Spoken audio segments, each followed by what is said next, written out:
Bale sa video na to, tuturuan ko kayo paano mag-wiring diagram ng mini driving light, no, sa inyong mga motor.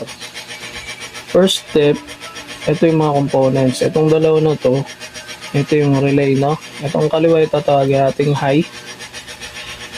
Itong kanan ay low. Ito naman, ito yung domino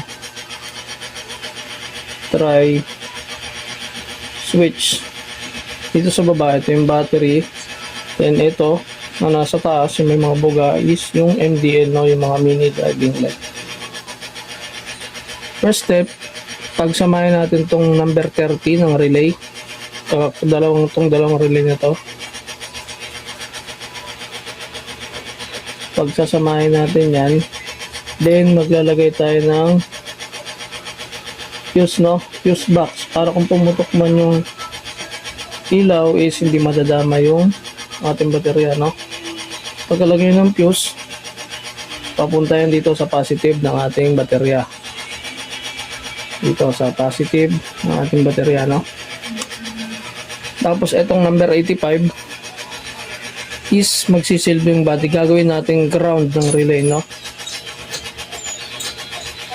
Ganito lang yan. Ito, kabilaan yan, itong dalawang relay na to is magsisilbing ground. Kahit alin man dyan, kung itong 86 ang kuhain mo na as trigger ng ground, pwede yan.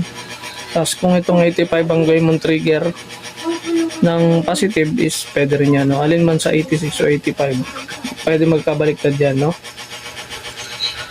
Then itong 86 ng high ng kaliwang relay is papalakarin natin yan, no?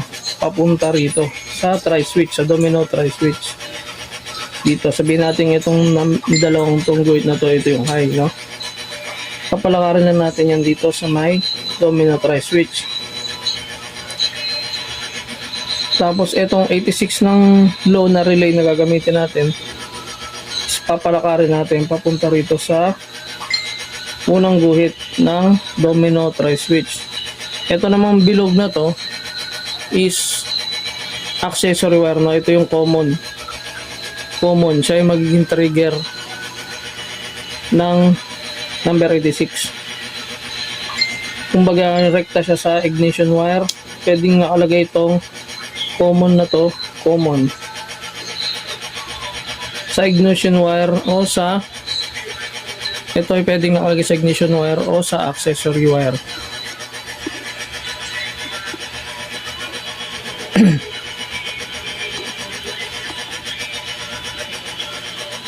Kumbaga pag nakabukas ng susi is hindi lagi nakabukas yung mini driving light. Pwede mo rin naman tong common ng domino tri-switch erekta sa baterya, kaya lang downside nun is lagi nakabukas yung MDL mo kahit hindi nakasusi, no? Mas maganda nasa accessory wire yan o sa ignition switch nakalagay itong common ng domino tri-switch.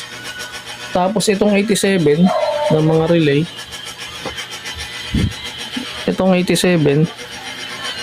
itong dalawang 87 is i-connect natin dito yan. Itong MDL is 3 wires. May mga 4 wires pero ganun lang din naman yan. Ito ay 3 wires. Itong isang wire is negative. Itong isang wire is sabihin natin let's say itong red. Itong red ay high. Kalimitan high talaga yan. Tapos itong kabilang wire ay dilaw o yellow wire, which is yellow din yung ilaw niya, no. Pagsamahin natin itong dalawang pula, sabihin natin ito ay dalawang pula. Itong dalawang pula na to, pagsasamahin lang natin yan. Tapos itong dalawang dilaw na to is pagsasamahin natin. Itong pula, yun yung magsisilbing high natin. Alin man sa dalawa na yun, pwede magkabaliktad. Kung ang gusto nyo ang high ang dilaw, pwede rin yan. Kung gusto nyo high ang puti, pwede rin yan, no? So itong red wire ng mini driving light is ilalagay natin dito sa 87, no? Since ay nang gagamitin natin na high, yung white na buga ang gagamitin natin high. Then ang dilaw na buga ng mini driving light is ayun ang gagawin natin low, no? Bali pinagsama lang natin yan, yung dalawang wire na yellow wire yan, panigurado. Dito natin ilalagay sa 87 ng relay, no, ng low. Tapos yun na, magagamit nyo na yung mini driving light nyo. Ganun lang kadali mag wiring diagram ng mini driving light. May mga MDL na hindi ginagamitan ng relay, pero may mga MDL din na gagamitan ng relay.